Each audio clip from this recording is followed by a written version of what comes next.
Hey y'all, it's Kobe R. Rice, and I'm back again for another weekly creative update. So, welcome back to the epic, fantastical journey of a Black female sci fi writer podcast. I am Kobe R. Rice, novelist, screenwriter, director. What else do I do? Game writer, narrative. I don't even know what I'm calling myself now. Narrative artist, narrative writer. Um, and also founder of Rebel Ragdoll, which is a multimedia fempire in progress. I wonder why I forgot my title for gaming. Narrative designer. There we go. I just need to get it all the way together, guys.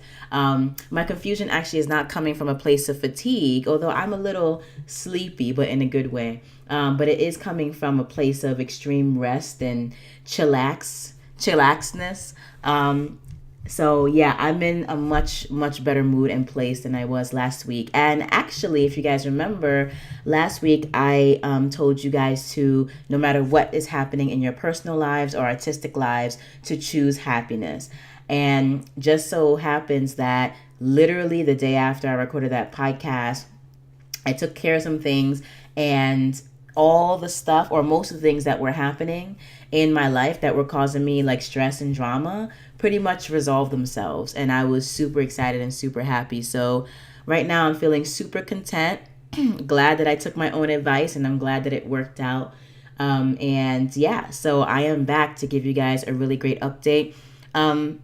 Prior to that, though, happy Memorial Day for those of you who are in the United States of America. Today is the day that we honor those who have passed away and died and sacrificed themselves in service to our country in the armed forces. So if you guys have anybody in your family who made that sacrifice for the United States, to you guys, I say thank you and rest in power. Luckily and thankfully, my parents, even though they're both veterans of the Air Force, they are still alive and well, but yet, also very grateful for the sacrifices made. So yeah, it's interesting being sort of a semi-Air Force brat myself, because I don't necessarily identify very strongly with, the sort of jughead culture that we have, the super jingo patriotic culture. Not that I'm not a patriot per se, but, I identify just more as a civilian than I do with military lifestyle. And strangely enough, or ironically enough, between both of my parents, my mom was the one who was super in love with the military for a variety of reasons, but one of them being that it really provided her an opportunity to make a better life for herself. And she actually really enjoyed her time in the military when she was there. And, certain life circumstances happened where she had to leave. But if those things had not occurred, I would probably still be a military brat, or I would have grown up as an Air Force brat living on bases and whatnot. And my mom would probably actually have a super high rank, because she's one of the most intense, disciplined, no bullshit, no nonsense people I've ever met. So, and she will chew your ass up and spit you out for breakfast, lunch, and dinner. But I'm not like hating on my moms, but I'm just saying she could definitely have been a general. Let's just put it that way. Anyway, so happy Memorial Day to all of you guys. Let's just get right into it. As you can see, this episode itself is entitled episode number 70, How to Design a Badass TV Series. Now, the reason why I titled it that is because, not because I'm going to give like a whole lesson or tutorial on that right now, but I did want to give you guys an overview of the template and breakdown that I've done after having studied TV writing, series creation, TV series, and pilots for the past month and a half. And this is just a collection and an amalgamation of everything that I've learned. And what I realized is that one of my skills as a creative person who also has analytical abilities is that I can look at something and really take it apart. Like I can really dig in to the anatomy and basically do like an autopsy of any sort of creative project, whether that be a novel, a series, a pilot, any sort of TV show, a script. and figure out how it works. It's sort of like, I don't know, kind of like being a really weird creative engineer. And I don't say that to pat myself on the back. It's just a skill that I recognize that I have, because literally just from this past month and a half of study, I have produced like almost a 20-page document and counting, with, I believe, is it 16 different sections, that basically deal with the various components of a badass binge-worthy TV series. And this is not, I'm not going to claim that I came up with all these components originally from all the things that I've been studying. Will Rabkin's writing the pilot and creating the TV series, from those books to the creating binge-worthy TV series course that I'm taking right now, although I haven't really delved into it yet. From reading like all of these books about screenwriting and teleplay writing in the industry, looking at the way that I engage in the creation process, and also just analyzing a bunch of different pilots, both in film format and also script format, I've been able to cobble together this document that will allow me to create a really awesome template for our TV Bible for the Pendragon series that we're working on this summer, but then just also will help me compile a template for any other series that I want to create. And I will be creating more TV series after we do our run through of Pendragon. So I'm using those skills not only to help myself and my writing partner to understand how to create TV series, but I also want to share my insights with you guys at some point. I haven't gotten to the point where I've synthesized all of the knowledge quite yet. That will probably be in about another month and a half. I feel like maybe I can then host a really awesome introductory masterclass, totally free, just sharing the knowledge that I've gained from all of the materials and just things that I've been eating intellectually this summer. But I've really, really been enjoying this process, and I am addicted.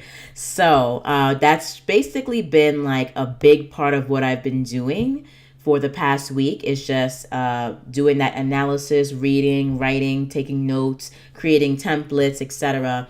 And I will share with you in the second half of this podcast the actual components, as I have thus far, of a kick-ass, badass TV series. So stay tuned for that. Let's see. So aside from choosing my happiness, self-care, again, you guys know I'm really big on both self-care for artists and money for artists. Self-care has been pretty good. I was sick last week, feeling a lot better this week because I took care of myself, but also still was able to get quite a bit done. So yeah, I'm excited about that, but definitely ready to kick off this week with a bang. I sort of did that today, kind of, but it is a holiday, so I didn't go as hard as I could have today. But did a lot of cooking. Because I'm here, basically like away from my family in New York, there aren't any major barbecues that I was going to or that I was invited to, because my circle is like super duper micro small here. But I did cook my own whiskey black pepper ribs with barbecue sauce, and they are just juicy and glorious and delicious and so good. So yes, was doing my own little celebration over here by myself. Another thing I did do this week that had nothing to do with TV writing was the final wrap up of the marketing aspects for the 2054 anthology.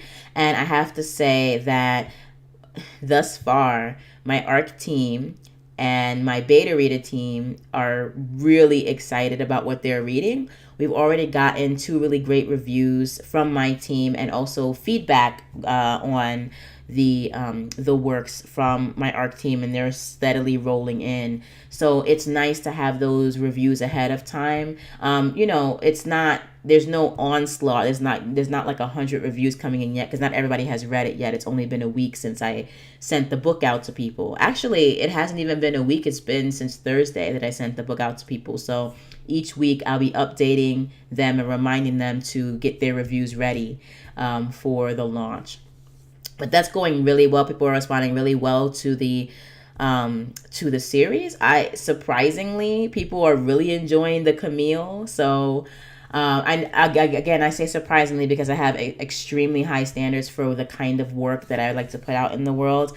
And the Camille was coming from a very different pantsing place as opposed to coming from a plotting place. There are a lot of things about the story and the series that I haven't figured out yet. And I actually think I will use my TV series study notes and templates that I'm creating now to further flesh out the Camille in the future. So I know there's a lot more I want to do with that series, but still in its raw form, people are really liking it. So that's great. I'm super excited, and thank you guys. If any of you ARC readers are watching this right now, I just want to thank you for being so amazing and so helpful, and for literally people are like literally taking notes on the anthology at their jobs with note cards and everything and sending me feedback so that I can go in with my teammates and make the series better. And honestly, like, you can't ask for anything better as an independent author. And even though I'm not as big as, say, Nnedi Okorafor or Octavia Butler or N.K. Jemisin or,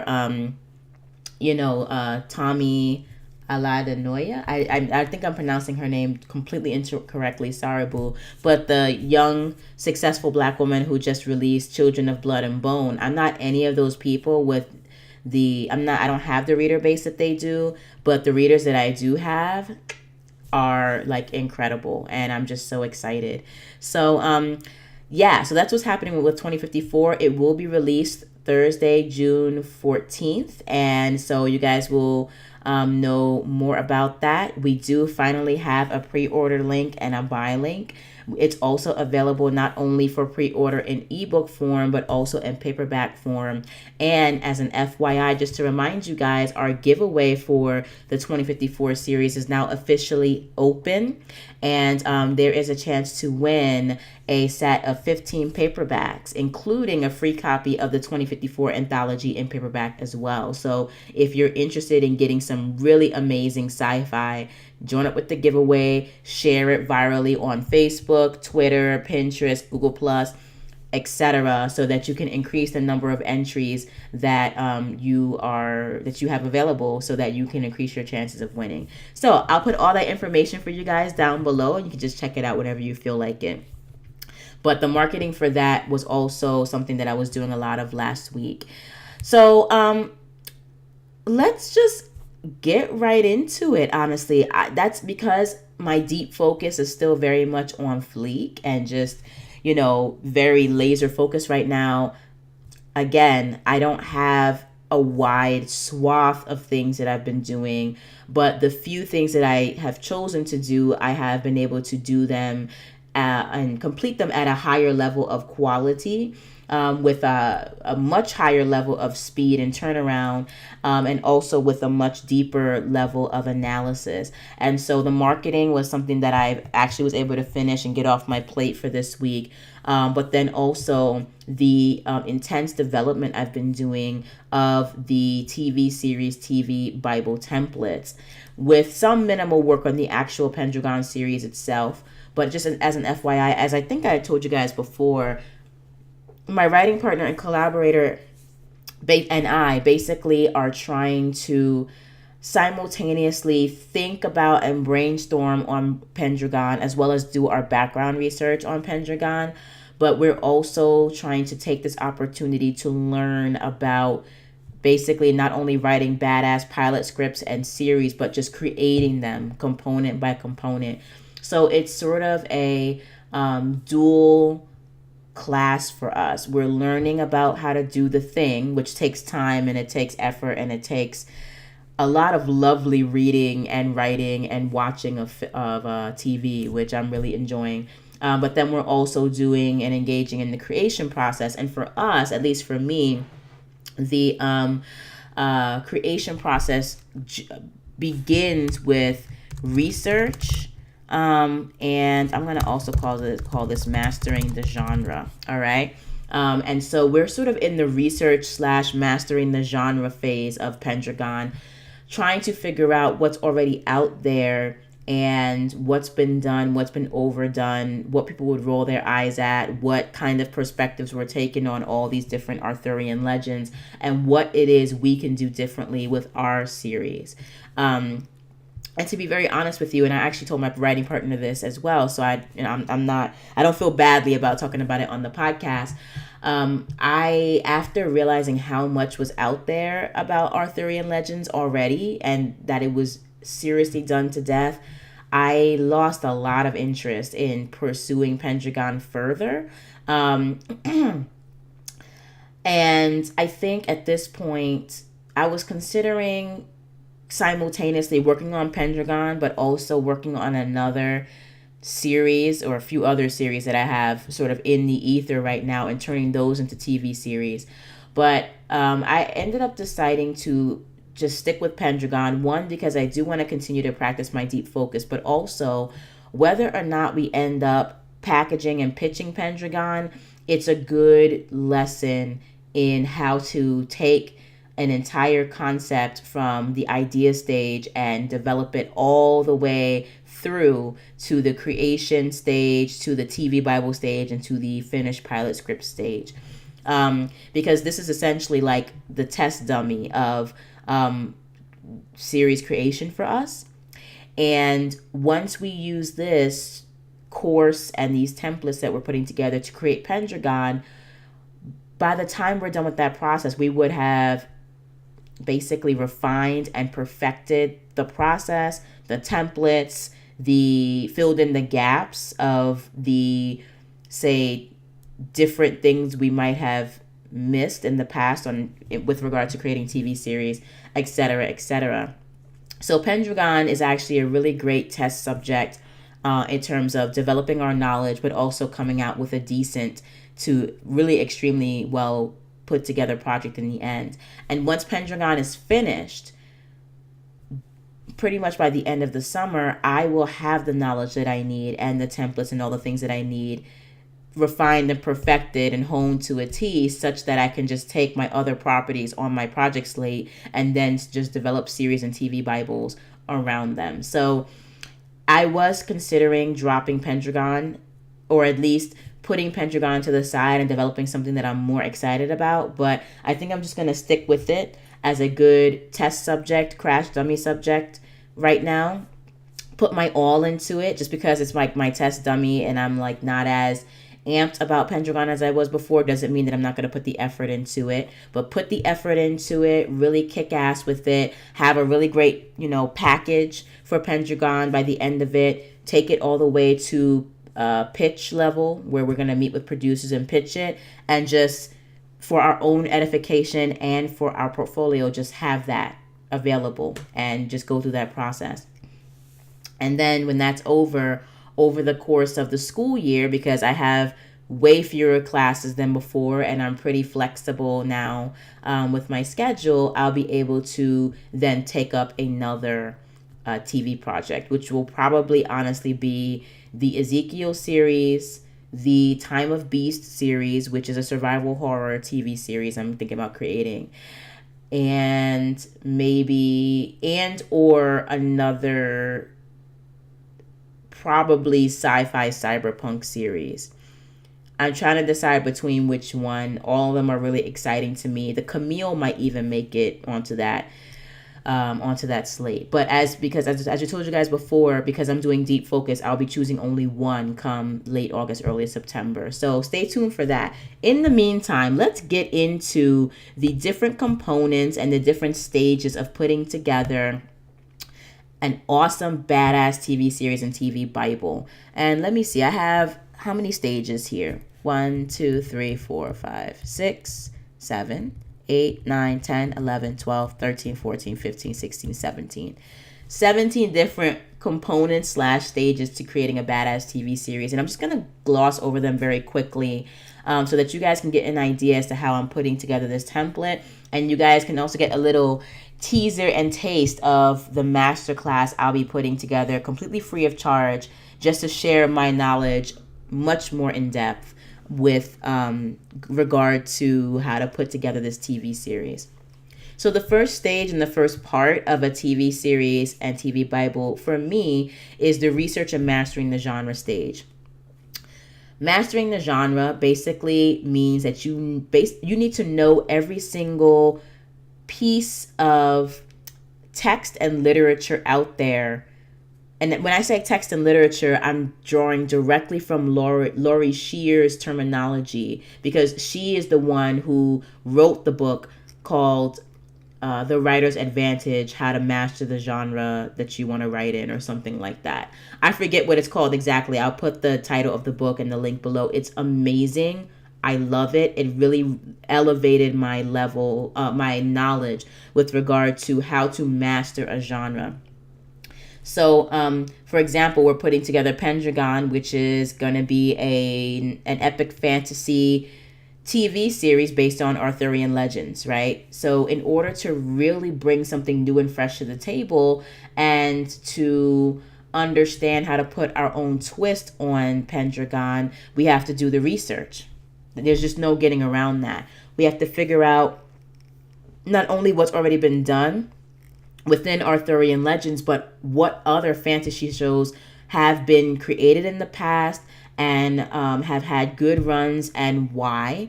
That includes fantasy shows like Hercules and Xena. Even though they're not Arthurian legends, they're still based on mythology, just like Arthurian legends are. So those need to be investigated. We need to basically look at everything that's come out in film and television around and in the Arthuriana, from the most contemporary adaptations to the most old school adaptations of Arthuriana.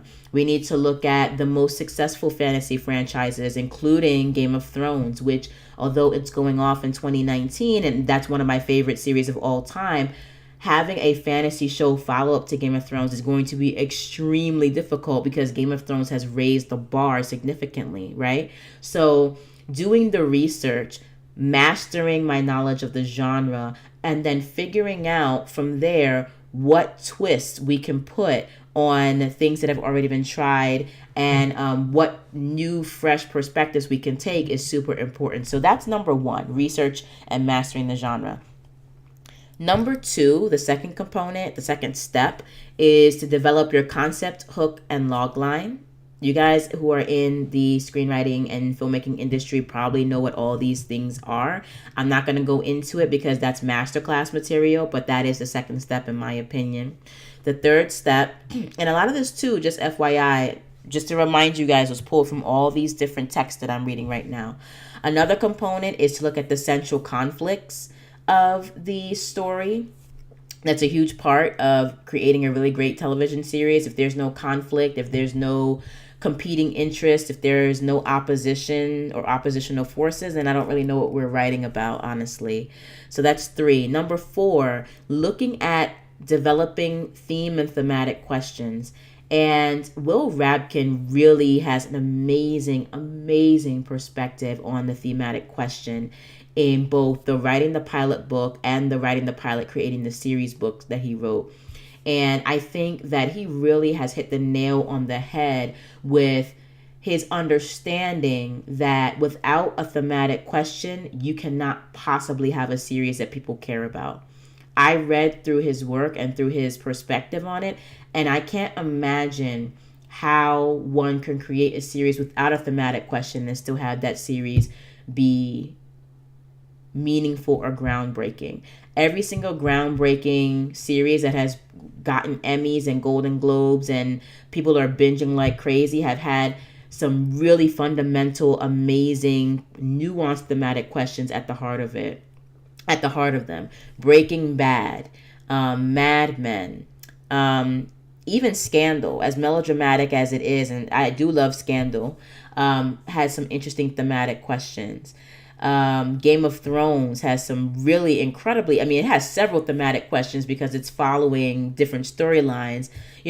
So for Daenerys Targaryen, she's trying to basically destroy slavery, but she's facing the Abraham Lincoln problem, right? In terms of trying to figure out, in a world without slaves, how do you renegotiate how everyone in that world relates to one another? How do you keep society moving when you've removed the very foundation of a society? which was slavery. And so that was the same kind of question that Abe Lincoln was struggling with when he was president. So that, I mean, and that's just for her storyline. You have different storylines in Game of Thrones with different thematic questions, which is why people love it so much and they connect to it. So I won't go too deeply into the thematic question. Again, that's for the 3-hour masterclass that's coming. But that's one part, another part of the TV series creation that is super important. Let's see, 1, 2, 3, 4, 5. The concept and narrative questions. That's actually sort of a step-by-step thing that I have to break down for you guys, but basically asking the narrative questions over the course of the series, the season, and each episode are really important to basically give yourself an endpoint to drive towards. And that's all I'll say on that, but super important. Then you have the characters. And under the characters, like the main characters themselves, you have to develop character conflict, the character's thematic question, and the character arc. And then you have the supporting characters, the supporting character conflict, the supporting character thematic question, and the supporting character arc. So characters in and of themselves, because they hold inside of themselves the thematic questions and the essential conflicts, they are super important as a major component, or rather the two major components of your awesome TV series and TV Bible. So the characters and the supporting characters are super integral. And Will Rabkin has, again, such an amazing perspective on how the characters should be structured and put together and developed.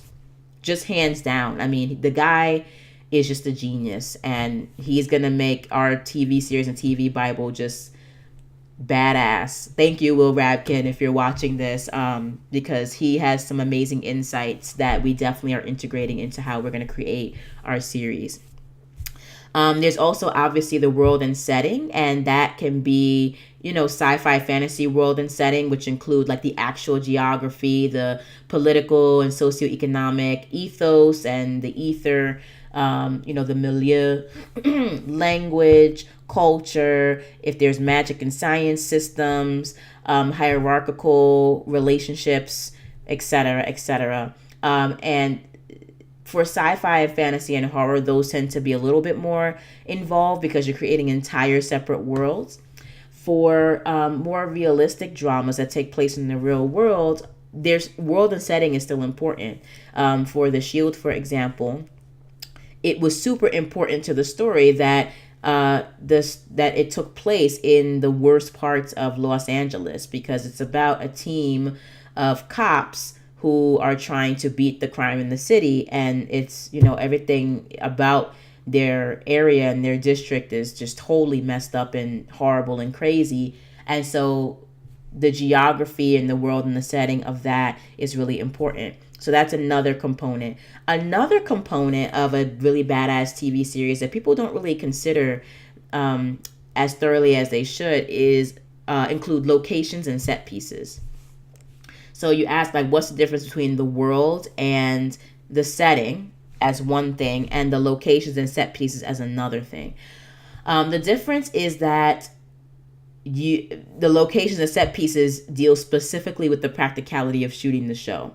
Right? So, for example, in Altered Carbon, there's an entire universe of terraformed planets. It's in a futuristic, cyberpunk, high-tech, low-life world. But the main locations that we get introduced to over the course of the television series include Takeshi Kovacs's hotel room, the Raven Hotel, specifically the lobby. We only see the room in the lobby, which is important when you're trying to put together a TV series. People are looking at how many sets do we need to build. For, I would say, a third of the sets, maybe not a third, a fifth of the sets for Altered Carbon dealt specifically in the hotel with 2 specific spaces. So that was important. The other location / set piece that was important in Altered Carbon was the police station that was located inside the Catholic Church. right? Not only was it important as a location set piece, but it was also important thematically. So that's another thing that we'll talk about in the masterclass when I've sort of figured out how to synthesize all this stuff, is how every single component of your TV series also needs to play into the theme, including location, including set pieces. And I think that Altered Carbon did a really great job actually of interweaving the theme with the actual locations and set pieces and the world itself. Another place that we see often in Altered Carbon is the Bancroft Mansion, which is literally high, like thousands and thousands of feet high above, the lower life grounders.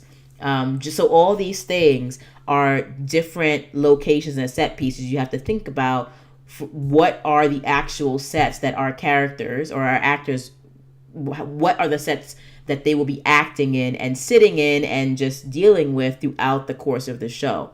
So that's important. Identifying locations and set pieces and describing not only what they are and what they look like, but what they signify and why they're important.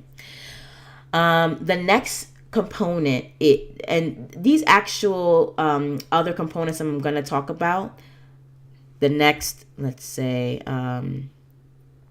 1, 2, 3, 4, 5, 6, 7 components deal specifically with building the rest of the TV franchise.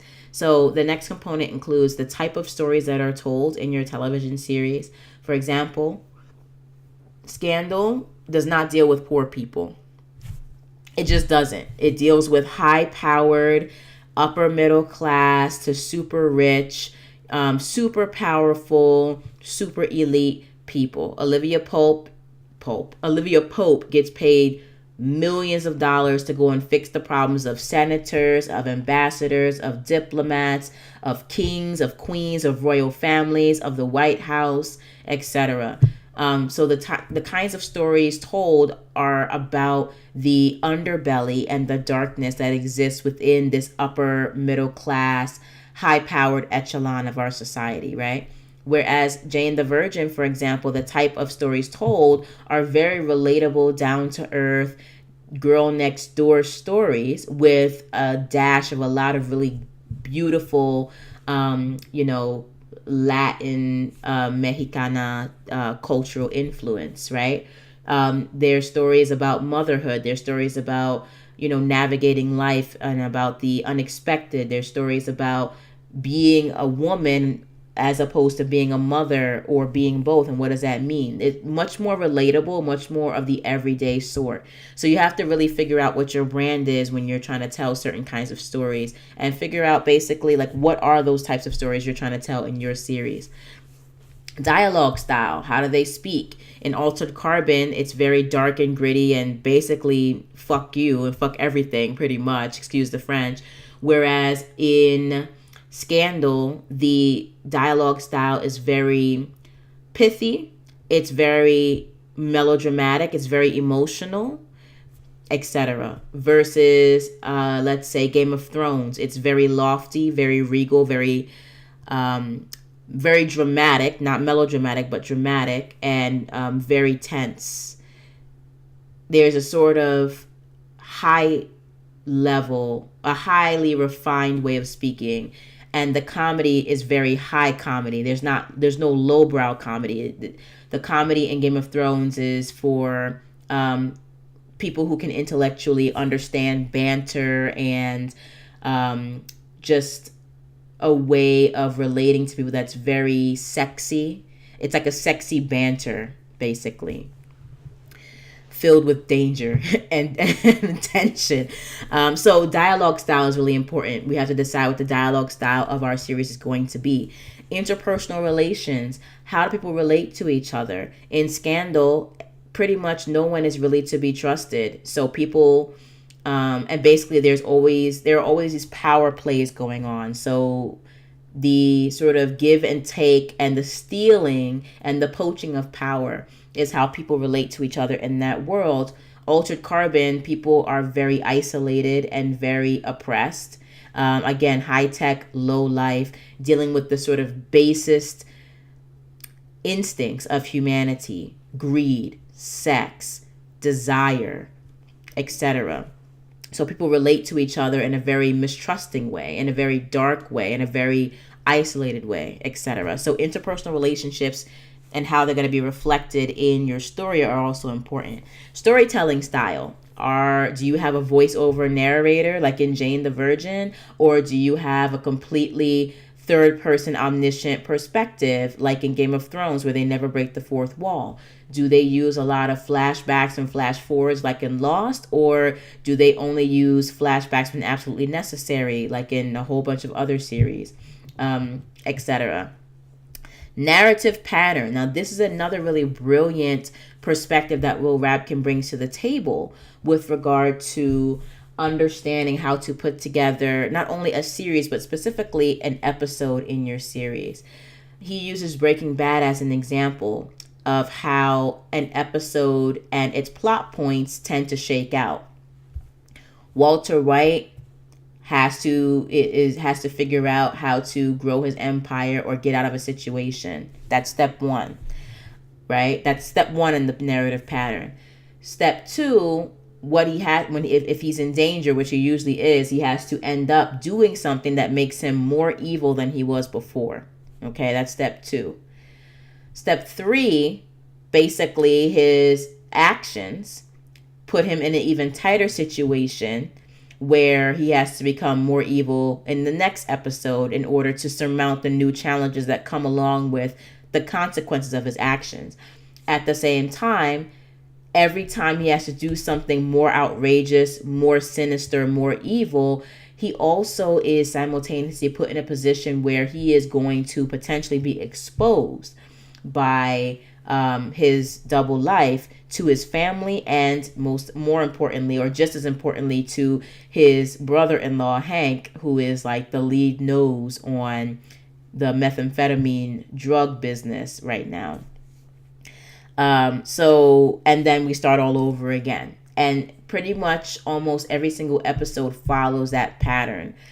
They're stuck. They have to find a new way to enter a new threshold, or they're in danger, so they have to find a way to get out of that. And Walt ends up having to double down on how deep he is in the game and how evil he has to be, or how vicious he has to be, right? So narrative patterns. I hadn't even noticed that when looking at series and thinking about it.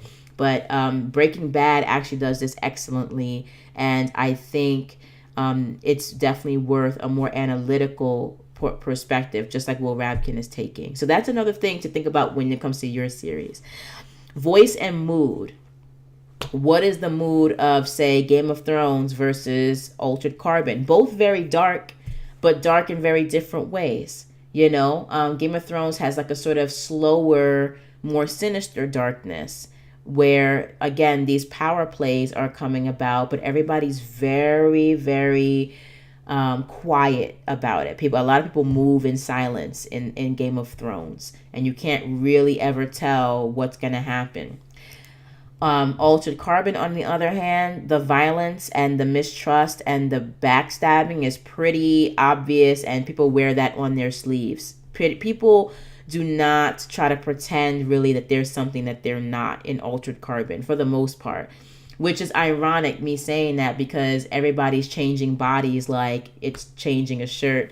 So it's like they are being different people, but they're very open about how much they do not care about the morality or about any sort of morality in this day and age. And so it's much more in your face in terms of like the voice and mood and the darkness. Whereas the darkness of Game of Thrones is, I wouldn't even say understated. It's just more under the surface. It's about not trusting people. It's about everybody pretending that they are these civilized, royal, just people, when in reality, they're very vicious and very tyrannical.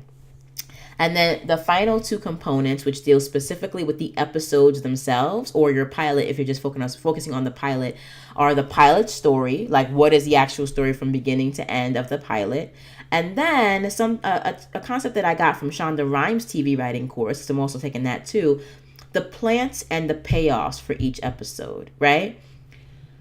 Breaking Bad does a really excellent job of this in terms of planting things and being very deliberate about the smaller details that they choose to focus on, and then coming back to the end and showing us how that smaller detail actually played a huge role in the outcome of the episode, right? So for those of you, if you just skip past this part, if you haven't seen Breaking Bad, I don't know how you haven't, because it's been over for 5 years now, so I really don't feel too bad for spoiling it. But in the last episode, when we see Lydia, who is just as evil as they come, honestly, she likes to take stevia in her tea. She's very bougie. She likes stevia. She doesn't use sugar. And there's one pack of stevia on the table. And she's also very punctual, very on time. And Walt knows this. He's getting rid of all of his enemies to protect his family, and he's going to turn himself in. And he ends up dying at the end of the episode, but, he plans on, like, not walking away from this. And we hone in on the stevia packet. And then we later find out at the very end of the episode that Walt has gone into the cafe a lot earlier and put the ricin, which is an extremely toxic compound derived from castor beans, into the stevia packet as a way of killing Lydia without doing it bloodily. So at the end, she set up a hit on Walt with the Nazi guys, and she calls one of them. They're already dead. He picks up the phone, and you can see in the background that, like, she's, like, looking all types of messed up and looking terrible, like she has some kind of flu. And Walt he tells her straight up, he said, yeah, I slipped the ricin into your stevia, so goodbye. Basically, death was guaranteed. Even the smallest bit of ricin is enough to kill an adult human. He put the entire vial in there. So she's definitely gonna die. And it was way too late by the time she found out to even really get help. So it's those little things that they do pretty much in every single Breaking Bad episode, like using those little details, the plant, and then the payoff with us finding out what that little detail was about, or having that detail be the primary twist that make you go, oh snap. Like, that's what makes us go, holy crap, that was brilliant and that was amazing. And so even though I haven't heard about the plant and payoff and all the other things I've been studying, you guys will have been familiar. If you're a writer, if you're an author or screenwriter, you'll be familiar with phrases like Chekhov's gun, or the setup and the payoff, etc. I like using plant and payoff because I like alliteration, and I really like the way Shonda Rhimes described it in her process. So those are the 17 components of a really badass TV series and TV Bible.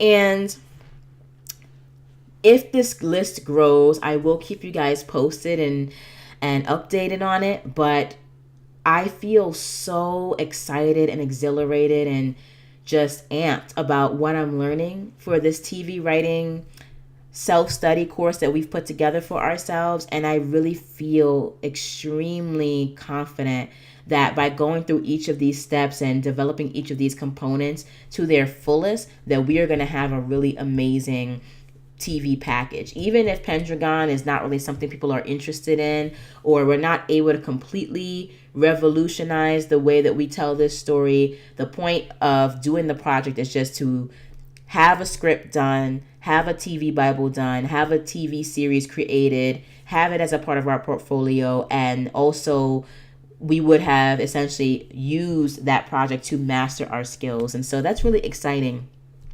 I will be putting together, once that process is over, a masterclass for you guys that's free to just share my knowledge that I've learned, and also to advertise all the books that I have studied in order to come to this knowledge.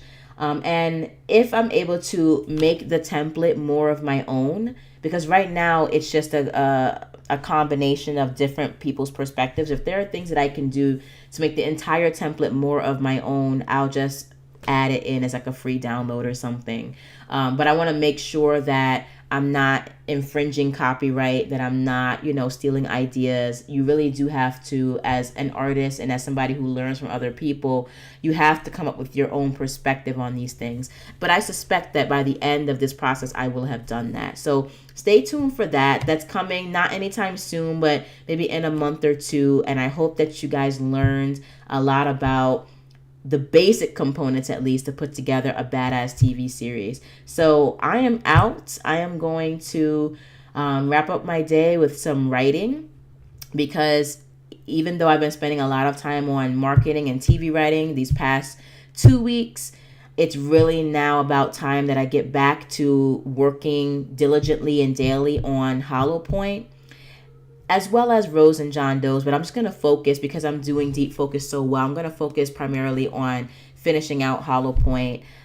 It's over 100,000 words. I think it's actually closer to 125,000 words. So I have to really, hone in and just get back into the zone. And if I do that, I do foresee that being able to be out by the end of the summer. So I'm just excited. I feel very on track right now. And even though things can be a little shaky occasionally in life, the heading is strong. And I want you guys to also keep your strong headings, no matter what's going on in your lives.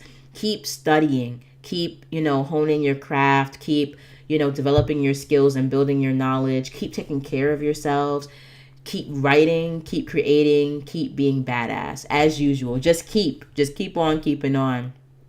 So that's all I have for you guys today. I will be back next Monday, God willing, inshallah, with another update as to what's been going on this week. Have a great Memorial Day. Hope you're barbecuing and eating and chilling with your families and having fun. And I will see you guys soon. Bye.